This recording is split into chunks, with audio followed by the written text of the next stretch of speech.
You prayed with tears running down your face, your hands shaking, your heart desperate for God to answer. And what came back was silence. No peace, no voice, no sign. Just that heavy, crushing feeling that maybe God isn't listening anymore. You replay the prayer in your mind. Did I say the right words? Did I have enough faith? Did I do something wrong? And the silence keeps stretching longer, until the silence begins to sound like rejection. But what if the silence isn't abandonment at all? What if the silence is the season where the deepest spiritual transformation actually happens? Because there's something about the silence never taught from pulpits, something hidden beneath the surface of Scripture. And once you see it, everything changes. The Bible doesn't hide this truth. God's silence is a recurring pattern, and that pattern always comes before spiritual repositioning. Scripture calls it the desert season, a place where God feels distant, but faith is being rebuilt from the inside out. Before God elevates anyone publicly, He always brings them privately into stillness. And there's something happening underneath the silence that most believers never realize. When God becomes quiet, the human brain doesn't go still. It becomes louder.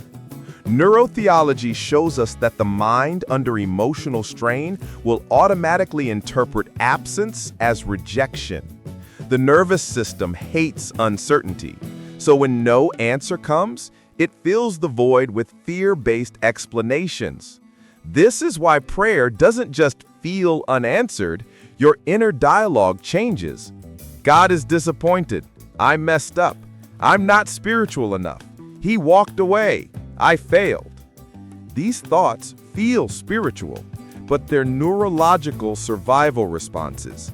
Your brain is trying to create certainty where none exists. But silence doesn't mean abandonment. Silence means preparation. Look at the pattern. Before David ruled Israel, he hid in caves with no applause, no recognition, only fear and waiting.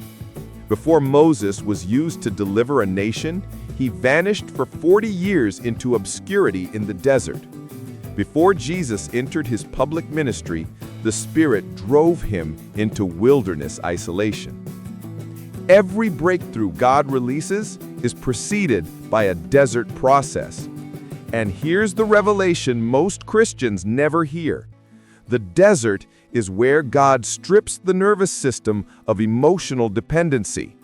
When spiritual comfort fades, God trains the soul to rely on trust instead of sensation.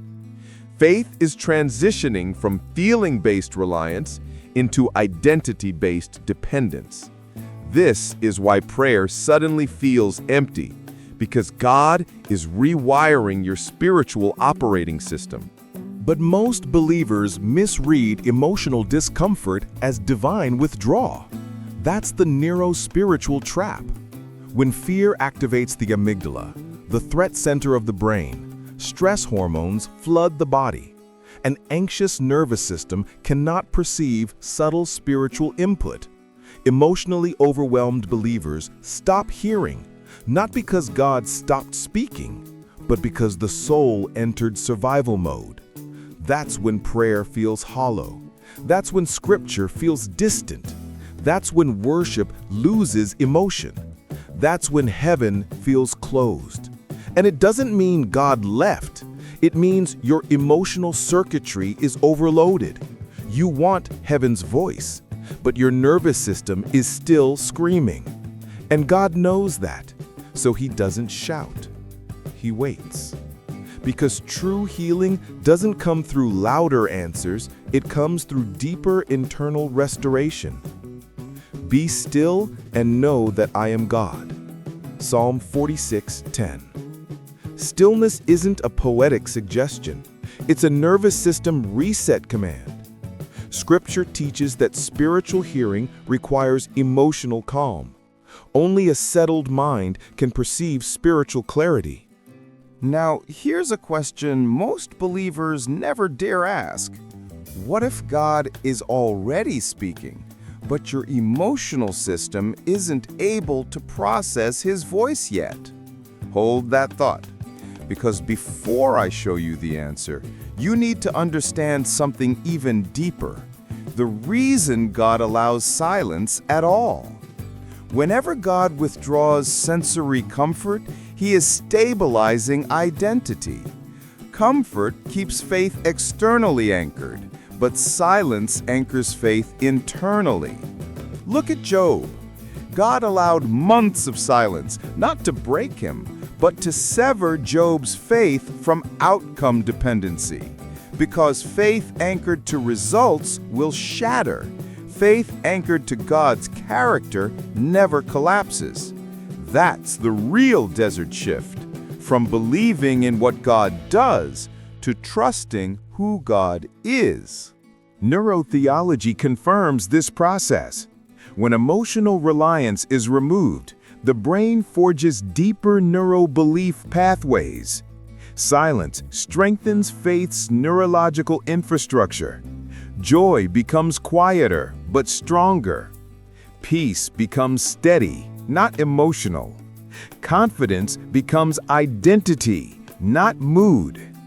Now, this is where the revelation becomes deeply personal. Your silent season isn't delay, it's divine stabilization. God is strengthening your spiritual spine. He's fortifying your emotional architecture so anxiety doesn't govern you, so fear doesn't manipulate you, so dependence on emotional signs doesn't dominate you. He's building something immovable. Now we reach the answer to the earlier question. Why does silence hurt so deeply? Because silence exposes the lies your mind learned about God. Lies like, love must be proven constantly. If I don't feel God, God isn't near. Blessing equals approval. Delay equals rejection. The desert burns those lies down. Silence strips false expectations. Waiting rewires emotional theology. In the quiet, you learn. You're loved without performing. You're heard without emotional reassurance. You're chosen without reward incentives. Your faith matures. Your nervous system heals. Your spirit strengthens. And finally, the greatest revelation emerges. God doesn't go silent because He's far. God goes silent because He's near. Near enough to reshape your soul. Near enough to calm your nervous system. Near enough to rebuild your mind. Near enough to teach your faith that doesn't collapse when emotions disappear. Silence isn't absence. Silence is holy proximity. If tonight you feel forgotten, if your prayers echo through empty rooms, if your heart battles doubt, hear this truth. Your silence isn't spiritual loss, it's spiritual formation. God is closer than you think, and He's working deeper than you know. If this exposed something in your heart, write, Lord, teach me to trust you in the silence, so we can pray with you.